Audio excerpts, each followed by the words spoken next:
নিরবিদারি অলোক বিহারী কৃষ্ণ মুরারি আগত হই।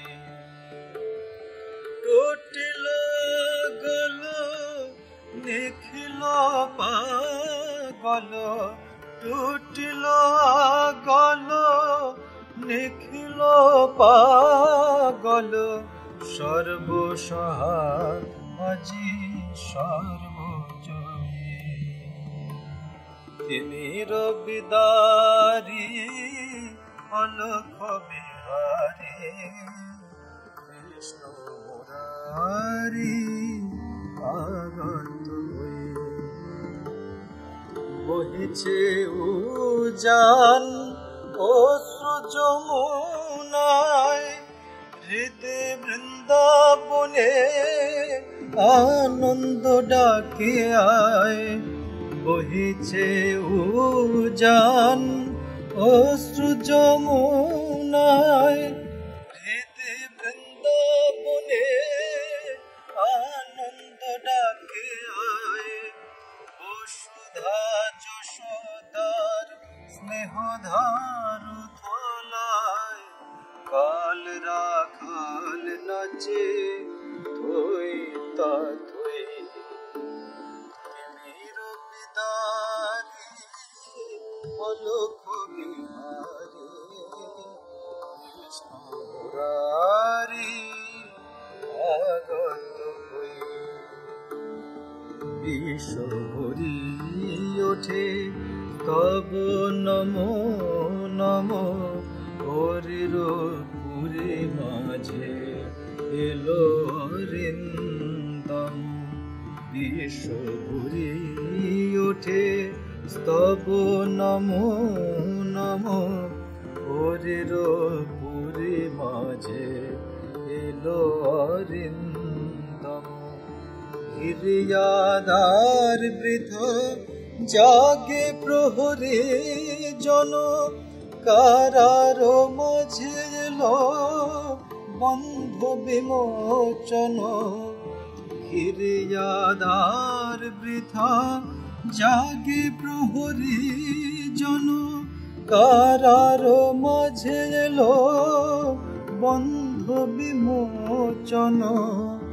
ধরিয়া জানা পথ আসিল অনাগত, জাগিয়া ব্যথা হতো ডাকে মাভই। তিনি রবিদারি অলোক বিহারী কৃষ্ণ মুরারি আগত হই। টুটিল গল নিখিল পাগল, টুটিল গল নিখিল পাগল, সর্বসহায় আজি সর্বজয়ী। তিনি রবিদারি অলোক বিহারী কৃষ্ণ মুরারি আগত হই। সঙ্গে আমার বন্ধুত্ব অনেক দিনেরই। অনেক বছর আগে অর্ককে আমি বলেছিলাম যে অর্কের সঙ্গে অনেক কথা বলতে বলতে আমরা জেনেছিলাম যে অর্ক চায় একটা খুব সুন্দর কাঠের বিগ্রহকে নবকলেবর করতে পুরনো রীতি অবলম্বন করে, অর্থাৎ গঙ্গা মৃত্তিকা এবং ন্যাকড়ার কাজ, যেটাকে মাটি কাপড়ের কাজ বলা হয়, সেইভাবেতে রেস্টোরেশন করতে। তা আমি রাজি হয়েছিলাম। আমার শুনে খুব ভালো লেগেছিল এবং সত্যি আমি দিয়ে খুব নিশ্চিন্ত ছিলাম। আমি জানতাম ও যেটাই করবে সেটাই খুব সুন্দর হবে।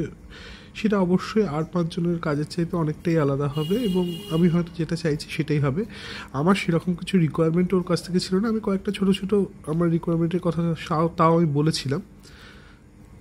আলটিমেটলি যখন কাজটা হয়ে আমার হাতে এলো, প্রথমে যখন ছবি দেখলাম, আমি তখন অর্ককে একটাই কথা বলেছিলাম, সত্যি এই জিনিসে প্রাণ ফিরিয়ে দিলি তুই। এবং ও সেই সনাতনী রীতিকে নিজের কাছে সেইভাবে রেখে সেই সনাতন রীতিটাকে ফলো করে ও যেটা করে দিল অনবদ্য। আমি খুব প্রসন্ন, আমার বাড়ির প্রত্যেকে খুব প্রসন্ন, আমি আমার বন্ধুবান্ধব যাদের সঙ্গে এই ছবি বা ভিডিও শেয়ার করি তারা খুব দেখে খুশি। এবং এক কথায় একবারে ভগবতত্ত্বের শেষ কথা, যাকে দেখে আমি পুজো করছি সত্যিই সে সাক্ষাৎ শ্রীকৃষ্ণ।